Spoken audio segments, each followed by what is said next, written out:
চন্দনপুরে রেলের কারখানা থেকে বাড়ি ফিরছিল করালি।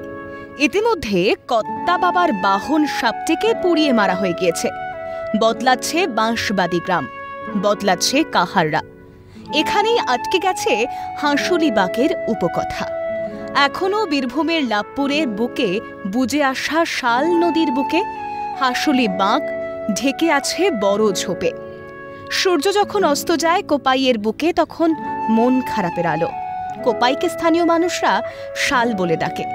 আর এই নিস্তব্ধতা উপভোগ করতে এখানে গড়ে উঠতে চলেছে রাজ্যের অন্যতম পর্যটন কেন্দ্র। আশ্বাস, গল্পকথা, উপন্যাস সব মিলিয়ে হাঁসুলি বাঁক। সরকারি জমিজট নাকি মিটে গেছে ইতিমধ্যেই। এবার প্রকৃতির সঙ্গে সাযুজ্য রেখে গড়ে উঠবে পর্যটন কেন্দ্র। কাজের অনেকটাই অগ্রগতি আছে।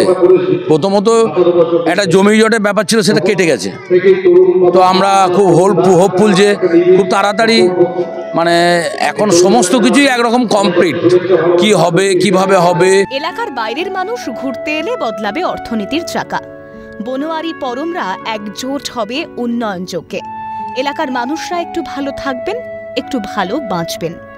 এতে আমরা গ্রামবাসী খুবই খুশি, কারণ আমাদের দীর্ঘদিনের দাবি ছিল হাঁসুলি বাঁকে একটা পর্যটন কেন্দ্র গড়ে উঠুক। সেই স্বপ্নের আশার আলো আমরা দেখছি। আমাদের কাজ খুবই তাড়াতাড়ি শুরু হয়ে যাবে। কিন্তু তারাশঙ্কর বাবুর পরিবর্তনের স্বপ্ন যে তখন থেকেই থমকে আছে। হাঁসুলি বাঁককে পর্যটন কেন্দ্রের রূপ দিতে ইতিমধ্যেই 1,25,00,000 টাকা বরাদ্দ হয়েছে। তৈরি হবে ওয়াচ টাওয়ার, যেখান থেকে দেখা মিলবে কুসুম সূর্যের আলো গায়ে মেখে পাখিদের ঘরে ফেরার ছবি। স্বপ্ন দেখছে মানুষগুলি, স্বপ্ন দেখছে দিন বদলের। অমরনাথ দত্তের রিপোর্ট, ক্যালকাটা টেলিভিশন নেটওয়ার্ক।